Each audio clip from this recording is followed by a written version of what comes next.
بسم اللہ الرحمن الرحیم۔ السلام علیکم دوستو، آج کی بہترین ون لائن خبریں سننے سے پہلے اگر ہو سکے تو چینل کو سبسکرائب اور ویڈیو کو لائک ضرور کر لیں، شکریہ۔ افغانستان کے مغربی شہر ہرات میں منی وین میں دھماکے سے کم از کم 6 افراد مارے گئے ہیں جبکہ متعدد زخمی ہیں۔ اس کی وجہ تاحال واضح نہیں ہو سکی ہے اور ابھی تک کسی گروپ نے بھی ذمہ داری قبول نہیں کی ہے، جبکہ زخمیوں میں 3 افراد کی حالت تشویشناک بتائی جا رہی ہے۔ مقامی حکام نے بتایا کہ مارے جانے والوں میں زیادہ تر بچے شامل تھے۔ روس نے برطانیہ کے اس الزام کی تردید کی ہے کہ وہ یوکرائن میں اپنی مرضی کی حکومت لانے کے لیے کوشش کر رہا ہے۔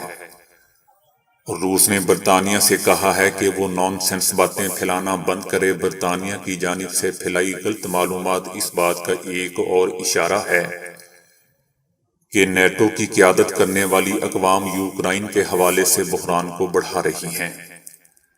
روس نے برطانیہ کے بیان پر رد عمل میں کہا کہ نان سینس پھیلانا بند کرے۔ برطانیہ نے کہا تھا دوستوں کہ اس کے پاس ایسی معلومات ہیں کہ روس یوکرائن میں روس نواز رہنما کو حکومت میں لانے کی کوشش کر رہا ہے۔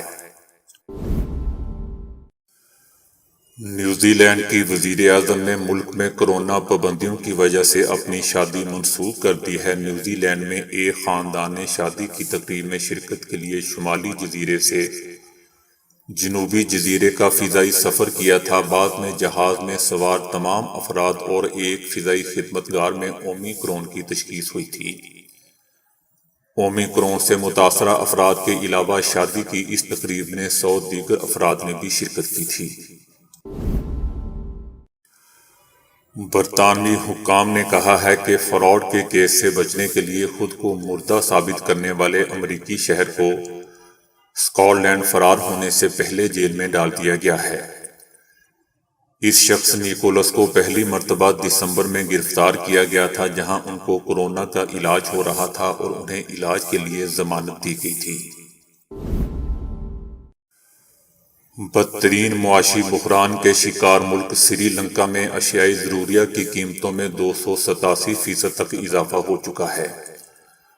امن و امان کی صورتحال خراب ہونے کے خدشے کے پیش نظر سری لنکا کے صدر نے ملک میں معاشی ایمرجنسی نافذ کر دی ہے۔ سری لنکا میں دوستو ہر گزرتے دن کے ساتھ معاشی بحران شدید سے شدید تر ہوتا جا رہا ہے۔ گزشتہ ماہ مہنگائی کی شرح میں 14% کا اضافہ ہوا تھا، جس پر عوام بھی سیکھ پاتے۔ شدید غذائی قلت پر قابو پانے کے لیے حکومت نے خوراک کی راشن بندی کر دی ہے، جس کے تحت اب ہر خاندان کے لیے خوراک کا محدود کوٹا مقرر کر دیا گیا ہے۔ کوٹے سے زیادہ خریداری نہیں کی جا سکے گی۔ سری لنکن شہری شکایت کرتے دکھائی دیتے ہیں کہ شدید مہنگائی اور خوراک کی قلت کے باعث ان کے لیے پیٹ بھر کر کھانا ممکن نہیں رہا۔ بھارتی وزیر اعظم نریندر مودی کی ایک بار پھر زبان پھسل گئی اور سوشل میڈیا پر ان کی کلاس لگ گئی۔ کہنا کچھ چاہتے تھے اور کہہ کچھ اور دیا۔ بیٹی بچاؤ سے چھیڑ چھاڑ کرنے پر سوشل میڈیا پر مذاق بن گئے۔ بھارتی وزیر اعظم نریندر مودی ویڈیو لنک کے ذریعے ایک تقریب سے خطاب کر رہے تھے کہ اچانک ان کے منہ سے نکلا کہ بیٹی بچاؤ یا بیٹی پٹاؤ، جس پر مودی پکڑ میں آ گئے اور سوشل میڈیا پر ان کی کلاس لگ گئی۔ اپنی تقریر میں وہ بیٹی بچاؤ بیٹی پڑھاؤ مہم پر بات کر رہے تھے کہ ان کی زبان پھسل گئی اور بیٹی پڑھاؤ کی بجائے بیٹی پٹاؤ کہہ بیٹھے۔ سعودی عرب کے شہر العلا میں العلا رائل کمیشن کی جانب سے پہلی خودکار الیکٹرانک گاڑی کا افتتاح کر دیا گیا۔ یہ بغیر ڈرائیور الیکٹرک گاڑی شہر کے ایک حصے سے دوسرے حصے تک 30 مسافروں کو سفر کی سہولت فراہم کرے گی۔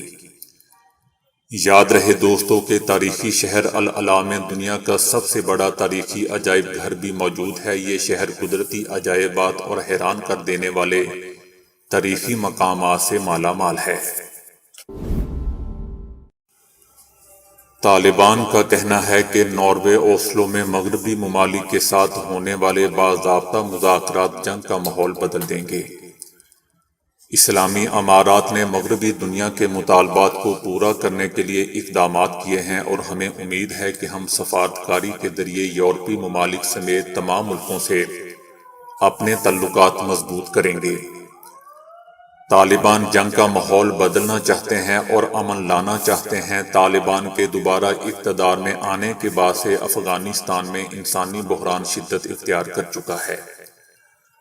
افغانستان کو عالمی سطح پر ملنے والی امداد بند ہو چکی ہے اور امریکہ نے بھی ملکی اثاثے منجمد کر رکھے ہیں۔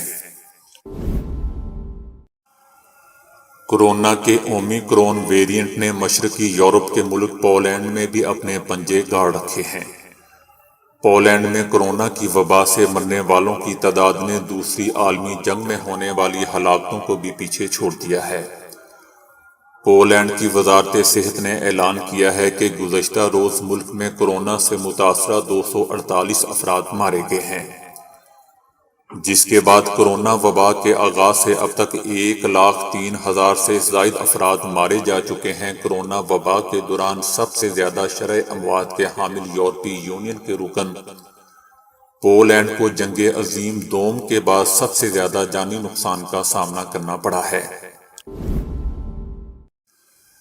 سمندر میں آتش فشاں پھٹنے کے نتیجے میں ٹونگے میں آنے والے سونامی کی لہریں واپس جانے کے بعد نقصانات کی مزید تفصیلات سامنے آ رہی ہیں، جن میں سب سے زیادہ توجہ لیسالہ فلاؤ نے حاصل کی ہیں، جن کو لہریں ساتھ بہاتے ہوئے سمندر میں لے گئی تھیں اور جان بچانے کے لیے انہیں 24 گھنٹے تک تیرنا پڑا۔ 57 سالہ لیسالہ فلاؤ جو تالا کے چھوٹے سے جزیرے میں رہتے ہیں، ان کو ان کے بھائی نے بتایا کہ سونامی کا انتباہ جاری ہوا ہے، جس پر انہوں نے فوری طور پر درخت پر چڑھ جانے کا فیصلہ کیا اور اس پر عمل بھی کیا۔ ان کے مطابق تھوڑی بہت لہریں نظر آئیں، تاہم سکون رہا جس پر وہ درخت سے نیچے اترے۔ تاہم اسی لمحے ایک بڑی لہر اٹھی جو ان کو بہاتی ہوئی سمندر میں لے گئی۔ انہوں نے بتایا کہ لہر تقریباً 6 میٹر یا 20 فٹ تک بلند تھی۔ لیسالہ فلاؤ نے بتایا کہ اس وقت مقامی وقت کے مطابق تقریباً شام کے 7 بج رہے تھے۔